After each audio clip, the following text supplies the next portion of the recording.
So not everyone can live the totally upwardly mobile lifestyle in a, multi-$1,000 40-foot brand new luxury RV. But some people can explore the world and have just as good time in a much more modest way. And I thought of my buddy Steve Galvin, who recently returned from a trip around the USA. He kind of did something that, many of us dream about doing but don't do, which is ditch their day job and say, I'm going to just live the vagabond lifestyle. And Steve, you're doing it still, huh? I am, yeah.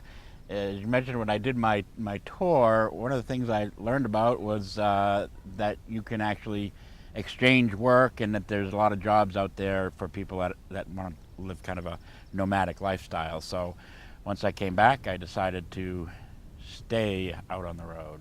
Yeah, so what we're going to do is, behind us is the Vanagon. What year is it? It's a 2002 Eurovan. Eurovan. We call her VANessa.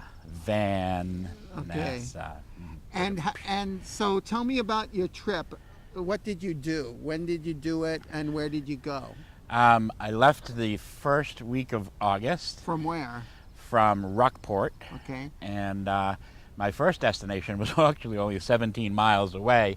I went to a electronic music festival called Beltec, which was in Belmont, Maine. Oh, did the place burn down? And while I was there, the place burnt down. Okay, yes, yeah, so I remember that kind of ended short and necessitated an off-roading experience with my Vespa scooter, which was rather exciting. But it kind of set a trend. I encountered fires all across the country, everywhere I went.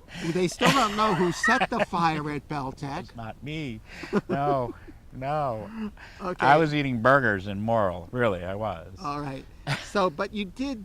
I mean, the thing about modern day technology is that you had a blog, didn't you? I mean, or Facebook. I had a Facebook page. Facebook. Right? That's how I got pictures of him standing on the beach in the Pacific and things. Tell me of some of the places you went on your excursion. Well, I can hit on some of my favorite places, I guess. Surprisingly, so South Dakota is a very tourist-friendly state, and you could just get on the main road there, I think it's Route 80 or whatever, and drive along, and they had billboards for all these roadside attractions, and I spent a lot of time in that state, and consequently spent a lot of my money in that state, but lots of fun things, like in the middle of the South Dakota desert, there's South Dakota desert? I'm really not, gosh, the things I've forgotten since fourth grade. I didn't know there was a desert in South Dakota. It's like outside of Sioux Falls, but it's just flatland. It's just like prairie, I guess. Yeah. And there's Catfish Bay. They do a water skiing show. It's a man-made pond that they created, or lake. Wow. And they do a water skiing show. Okay, whatever. So when you went on this trip, did you say, I've got to get here by Tuesday, here by Wednesday? Or did you see a sign that said, largest ball of yarn in the world, and say, I think I'll go there? That was pretty much it right there. I had the Beltec festival to go to, and then there was another dance festival in Wisconsin, Somerset, Wisconsin, that I had tickets to go to. And beyond that, it was a total free fall. Yeah. So do you recommend this sort of adventurous way of approaching things, or did, for instance, the lack of planning mean that you found yourself with, like, no water, no place to stay, infested by giant bugs that wanted to carry you away, things like that? Because I can imagine that it's not all good. My worst moment was in Southern California, the coast of Southern California, and like around Hollyweird area. Wasn't really friendly, and that would have been a place I would have gone. Well, I did go there, and I ended up staying in a hotel while I was there because I could not find a place to camp. But speaking to that, there was quite a few times where, the inn was full, where I could not get a campsite at a state park or anything, which is mostly where I went, was state parks. But so I would boondock it. I would just find a place and pull over and pop the top and spend the night. And some of those places were some of the best places I stayed. Like right on Ventura Beach, opened my side door. Oh, look, there's Ventura Beach right there. And there was not a problem. Oregon, very, very friendly to boondocking. You can pretty much camp anywhere along the Oregon coast. There's no privately owned property on the Oregon coast. It's all state owned. Wow. And they let you use it as public property. So it's so that was very friendly there. So I never really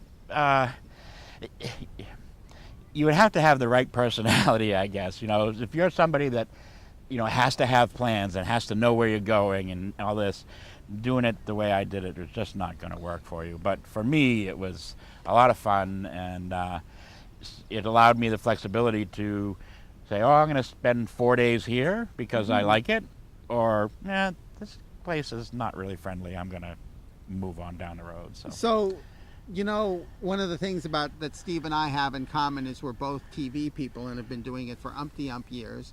And if you're producing live television, there's a lot of unexpected things happen. And you need to be, if you're not going to go insane, you've got to be able to develop a certain level of flexibility. Right. And I'm thinking that flexibility that we've developed through being live television producers helps you when you approach the idea of having a sort of a adventurous attitude toward your travel. Absolutely, yeah.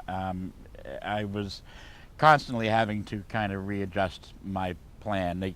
And basically, I mean, I would get up in the morning, or if I did it the night before, I'd get online, or if I had service, or get out maps and say, okay, where can I go? What looks cool here? And sometimes I'd have a plan, but then get, oh, shiny thing, look, oh, Corn Palace. Well, okay, I guess I got to go see the Corn Palace, So, and by leaving myself that kind of flexibility, I had no reservations anywhere except for a few nights in Southern California, because they require you to make reservations at the state park in California. Totally screwed me up. But so time's wasted here. I only have so much time for this segment. So what I want you to do is I want to jump behind the camera, and I want you to show me your buggy. Okay. All right. Let's do it. Well, this is VANessa. She's a 2002 Volkswagen Eurovan with the Westphalia package, the pop top. And I found her down in Massachusetts. Literally got her from a little old lady. Kind of sad in a way. She and her husband had bought VANessa to what she called Barney, but for her and her husband to travel around the country, and he unfortunately passed away. So I picked up the van, and she was delighted to know that the reason I was buying this van was to take her on a cross-country tour of the U.S. of A. So this is my rig. I lived for 3 months in VANessa.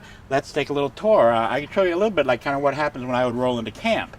So we would open the door, and good little tip, I always carried 5 gallons of water, so whenever I had access to good, fresh, potable water, I would fill that up.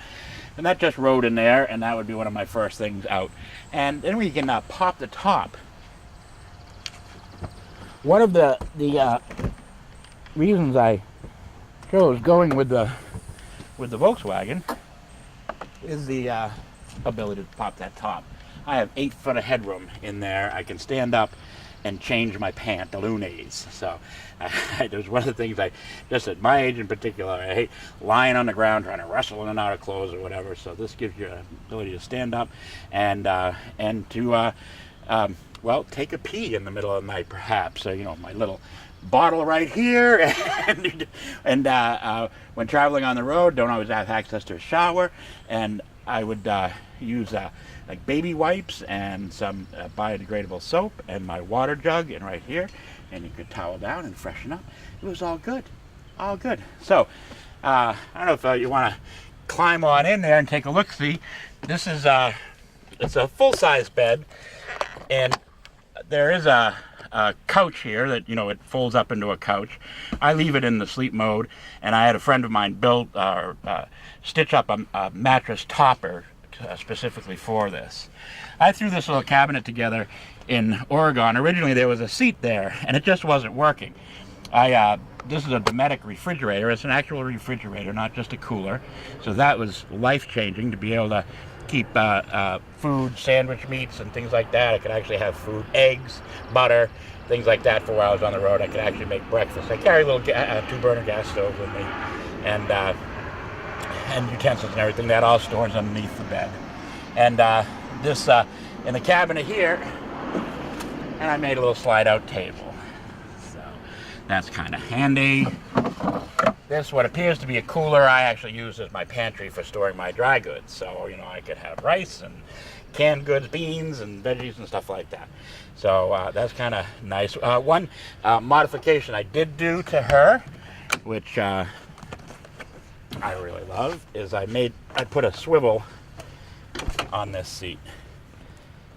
So that really makes it nice when you're in camp to be able to have that seat as opposed to always having to sit on the bed.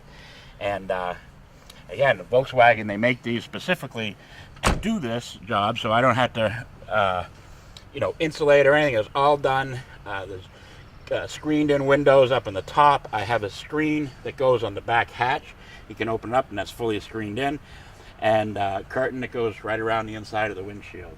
I installed LED lighting around the inside, so I get kind of nice, you know, mellow mood lighting, or I can have my own private discotheque, which I was not shy about doing at campground. So, and Music. I had a little subwoofer in here, yeah, and yeah, I pretty well equipped with the electronics. I had a GoPro mounted on the dashboard to shoot forward, and I had my phone mounted on the windshield that would shoot backwards, so it could shoot me while I went and shoot ahead the road while we were going, and I could cut those two together. And that was the stuff I posted on my Big Adventure channel. And of course, the GPS was invaluable. I originally used my phone for guidance, and that chews up data, and if you don't have Wi-Fi, it doesn't really work well. So I went with a real GPS, and yay, I was so happy to have that. And one thing I want to mention too, this entire trip, I carried my 300cc Vespa scooter on the back of VANessa here, so when I got to these fabulous places, I could set up camp, offload the bike, and go riding around on the bike, which was amazing. So that's kind of what I did, and I would highly recommend it, and it was life-changing for me. I have decided to kind of live on the road, a more mobile lifestyle. I actually bought myself a travel trailer, which VANessa hauls around for me, and I'm doing a little work camping, and right now I'm still in Maine, but come October I will be heading to Arkansas for a week, and then I'm not sure where life will take me. We'll see you out there.